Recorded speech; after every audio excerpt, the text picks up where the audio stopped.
Antino's well cleared. 3 lengths in front of the Wayne Wilson and kept going. It's all Antino, and Antino wins again. Antino from second. What a wonderful gallop. Welcome to this week's edition of the Final Gallop. It is episode 317 and is proudly supported by the Brisbane Airport Hotels Group.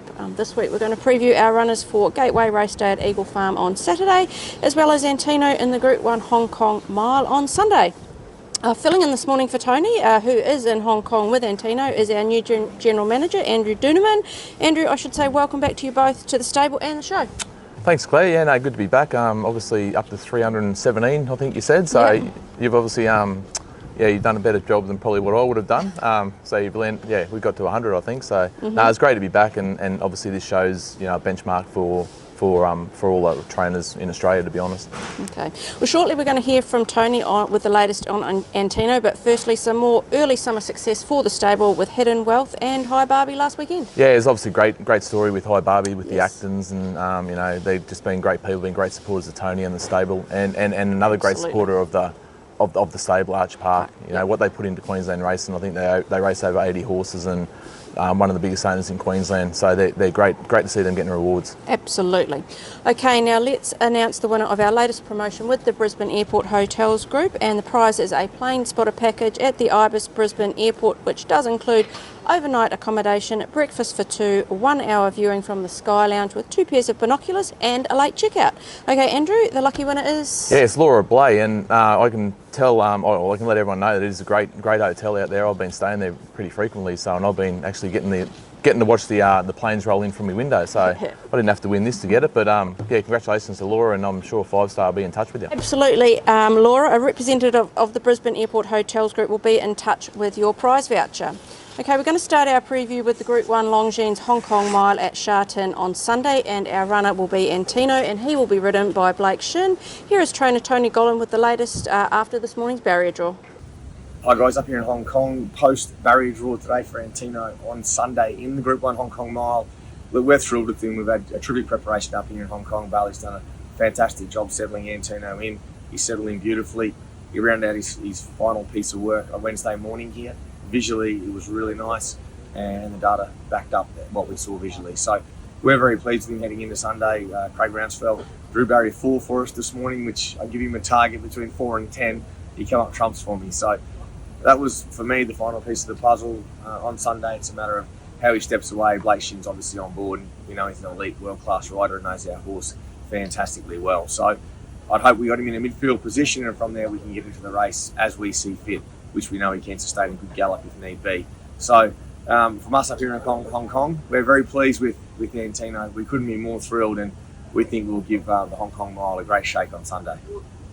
Okay, good luck to Tony, Blake and the connections of Antino, and a special shout out to strapper and track rider Bailey Notiff. Okay, on to the preview of our runners at Eagle Farm on Saturday. The rail will be in the true metre position. The track is currently a soft 6 with mostly fine conditions ahead, hopefully. Not hopefully, this morning it's raining. It would be good to get back on a good track, but with this rain, we don't know. Yeah, obviously going into the meeting, a lot of ours are on top of the track performers, so obviously there's a couple there that'll suit if the rain does keep coming, but ideally for us we'd love to see the rain stop, get back to as close as good as we can. I think if we do, I think we'll have a good day. Okay, we kick off in race 1, which is the cutest 2-year-old handicap over 1,200 metres. We have 2 runners in this. We'll start with Lockyer. He'll carry 59 kilos. Jimmy Orman rides. Barrier 11. He's currently paying $2.15 to win and $1.26 for the place. Was a close second on debut at Eagle Farm over the 1,000 metres. He has won a 1,000 metre trial since and was scratched last week due to the weather. Yeah, he's definitely come on from the last run, saying that he's got a wide barrier, he's got a big weight, so he'll need all the luck. He'll roll forward, try and get a spot, one off the fence, or we'll see where he ends up, but he'll go forward. It'd be a great result for the Rosemont Alliance to really get a nice early 2-year-old, get him qualified for the Magic Millions, and look forward to get into that race. Okay. The other runner we have is Formula Rossa. She'll carry 56.5 kilos. Angela Jones rides barrier 7. She's paying $4 to win and $1.60 for the place. Was a fast finishing 3rd on debut over the 1,000 metres at the Sunshine Coast Metro meeting 3 weeks ago. Yeah, we all went to that meeting thinking that she'd lead them up. She led up in the trial and obviously didn't jump that well. Got back. She proved she wasn't a one-trick pony, that's for sure. And for me, it's probably one of the better runs that I've seen from a 2-year-old this year. The flashing light performance, and I think going there, she'll roll forward. hopefully get one off the fence or something like that, just one pair back. And I think if she does that, if she lets down the same as what she did last time, she's going to be right in the finish. And how are you going to split those two? We're just going to sit on the fence. No, I'm not sitting on the fence. I do think Formula Rossa, I think off that back of that run, you know, obviously Lockie's got the heavy weight, or the big weight, and also got the wide barriers. So I think if he can get across and get a good run, he's going to be just as hard to beat, but I think it matches better for her. Okay. Race 2 is the benchmark 70 handicap over the 1800 metres. Ludovisi will run in this, and he'll carry 57.5 kilos with Jimmy Orman in the saddle, jumping from barrier 4. He's paying $6 to win and $2.20 for the place. Was a strong third last start over the mile at Dunemann and stepping up a further furlong on Saturday. Yeah, another horse for the ERC boys who are having a great run of success with their model. It's a great model that they're sort of doing, and they're getting these type of horses. So I think with this horse, he just needs to be held up for one run. He's probably exposed a little bit too early last time. He's got a short, sharp sprint on him, but then he sort of either pulls up, looks around, or that's just what he's got. So I think if he can just find a little bit of trouble, you know, just off midfield, in front of midfield, hold him up, let him out last 200 and then let him sprint. And I think if he does that, I think he's a massive hope. Okay. Race 4 is the benchmark 85 handicap over 1200 metres. Blue Spinel runs 55 kilos. Angela Jones riding barrier 5. She's paying $9 to win at the moment and $3 for the place. She's first up on Saturday and usually races well fresh. Has a very good record at the track and looked good in a recent trial behind Prince of Boom and King Kappa. Yeah, really good quality race. Benchmark 85, you sort of get into that stakes level sort of mares and horses, and this is no different. She's drawn well. I think there's a little bit of lack of speed in the race, which is not going to suit her. She's going to get back, and she'll need all the breaks, but I think she's got the quality to do it. You know, she's running listed races herself last campaign, and again, if she gets the breaks, she's another each way chance for us on the day. Okay. We go to race 7 now, and it is the Gateway over the 1400 metres for 3 and 4-year-olds at weight for age. A race we won with TikTok Queen 2 years ago with Antino third in that race. Connections of the winner will receive a slot in the Group 1 Stradbroke, a ballot free slot into the Stradbroke, and we have 3 runners this year. We'll start with Transatlantic. He'll carry 59 kilos. Angela Jones on board, barrier 1. He's paying $2.30 to win and $1.35 for the place. He's really improved into this preparation. Won a Class 3 over this trip at the Sunny Coast by 5 lengths last start. Yeah, drawn great. Tony's got a massive opinion of this horse, and he thinks he can go to the next level, and you know, obviously if he wins this race, sets him up for a Stradbroke start. Be great for him, can prepare him from now all the way through to next year, and I think you know, like obviously the gelding operations helped him, and he just continues to improve. So if he keeps going the way that Tony thinks he can become, I think he's probably potentially our next good horse in the stable. Okay. Second runner we have is Exceed Speed. He'll carry 59 kilos. Ryan Maloney riding barrier 12. He's paying $41 to win and $9 for the place. The blinkers come off after a disappointing run last start at Ipswich. Was much better the start prior at Dunemann and gets Maloney back on, who rode him that day. Yeah, a few big hitters in this one. We've got Black Soil Bloodstock, Archer Park, and of course our own Cav, who's very excited with the blinkers coming off. So it was a throw at the stumps, you know, and it looked a really good throw at the stumps initially because there was only 10 nominations, and then obviously they extended the noms and now there's 24, and obviously there's a lot more depth to the field. He'll need 11 out of 10 ride from Maloney. If he can ride it somewhere like he did Sunlord on Wednesday, then you know, he might have a show, but I would say he's probably the weakest of our runners. Okay, the third runner we do have is Torabella. She'll carry 57 kilos. Emily Lang rides barrier 10. She's paying $10 to win and $3 for the place. She is coming off back-to-back Dunemann wins over the 1350 and the mile. Barrier might be a little bit tricky though.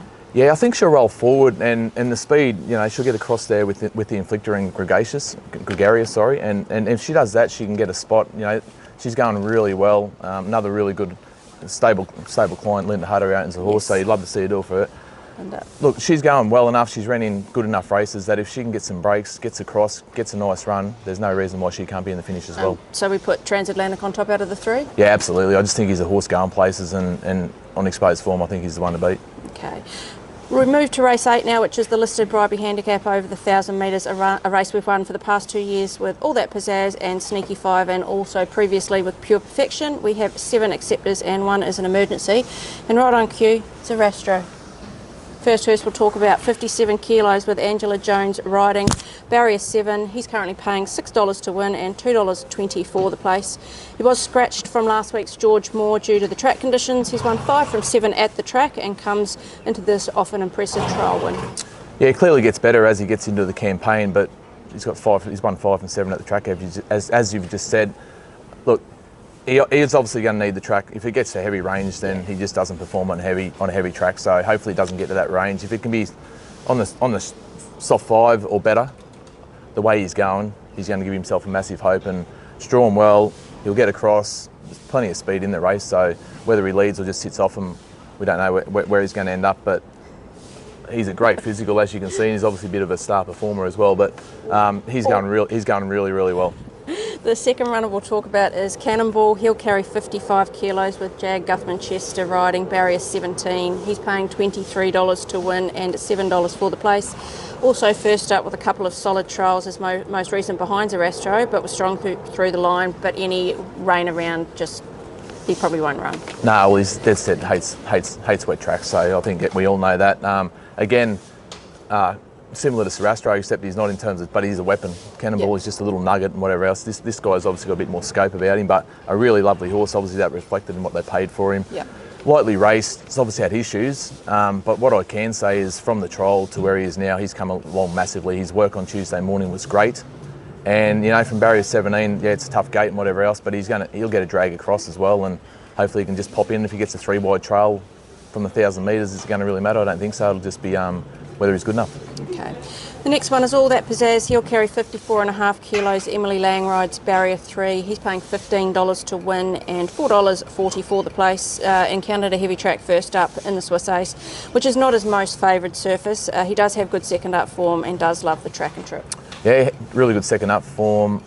Look, he's proven that he can handle a wet track, but he's better on top of the ground. There's no doubt about that.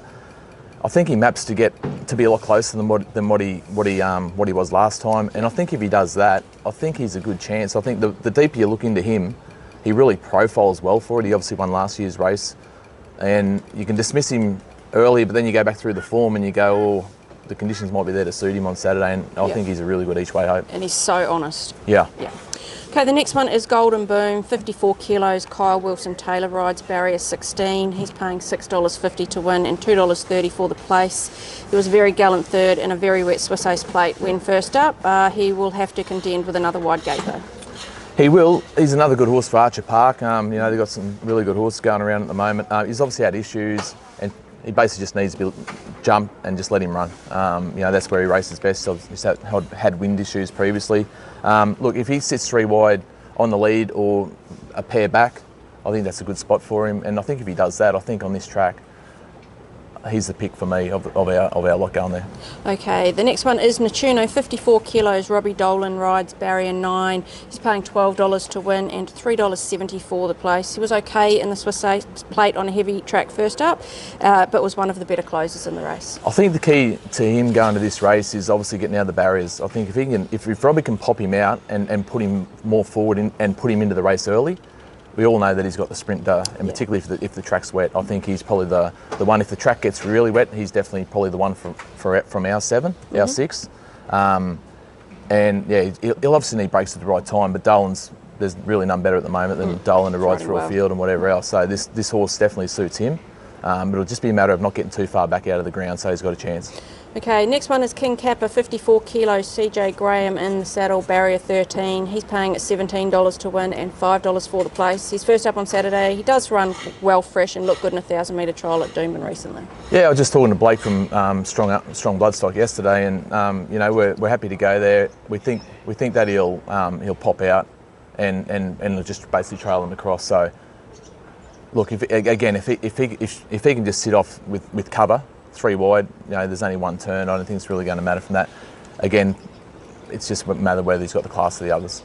Okay, and the last one, who is an emergency, is Bazik. She'll carry 54 kilos if she gets a run and jump from barrier 6. She's paying $10 to win and $3.10 for the place.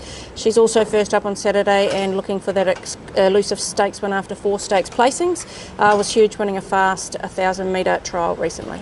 Yeah, as you said this morning, and you quite rightly pointed out, if she gets a start, she's going to be our wet tracker. Yep. I think she's going to heavy the better. She's proven that in the past, and really keen on her if she can get a run. I think she off the back of that trial, she was very impressive, and if she gets a run, she's going to be very hard to beat. So we're just, with the amount of runners in the race, we're just going to have to see how it pans out and see the track conditions. Yeah, absolutely. You know, if the ground is soft or good, I think Golden Boon's my pick. Yep. If it gets into the heavy range, I think if Bazik gets a run, I think that's my pick. Okay.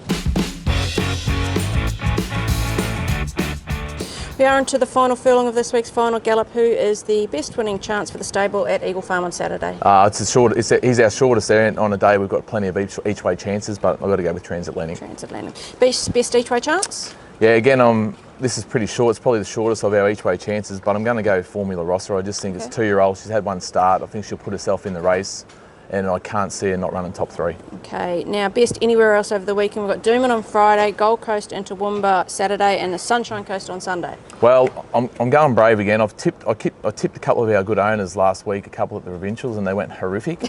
So I don't know whether I should go back there, because I said I'm never going to tip them again there, but I do think. But you will. Godzilla, yeah. Wherever he goes, either Toowoomba or Gold Coast, I think he's going to be very hard to beat. His work with Transatlantic on Tuesday was unreal. And he's obviously, been at better level races than what he's going to compete with on the weekend. Okay, and the best track worker this week?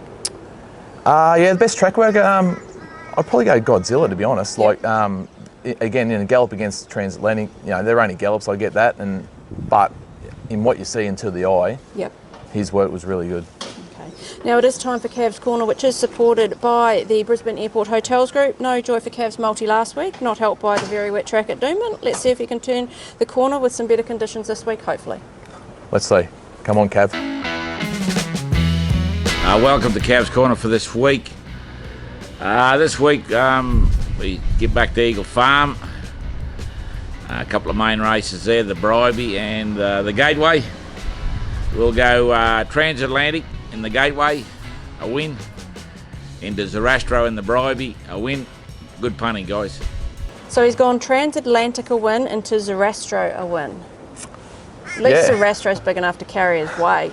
Oh, absolutely. There's plenty of weight going on it, that's for sure. There's although I don't know, he has got a faithful following, has Cav. Yes. But yeah, he needs to get one, I think. I think he does. Okay, well, thanks for stepping in this week, Andrew. Hopefully a successful week for the stable, home and abroad in Hong Kong. Yeah, it'd be great. Obviously, it's a great thing for Queensland racing, Brisbane racing. 100%. Having Antino over there just goes to show you can have a horse trained in Brisbane and you can take on the world. So, correct. It's great for the stable. It's great to be involved with, and all the best to Tony and the team over there. Best of luck to everyone over the whole weekend.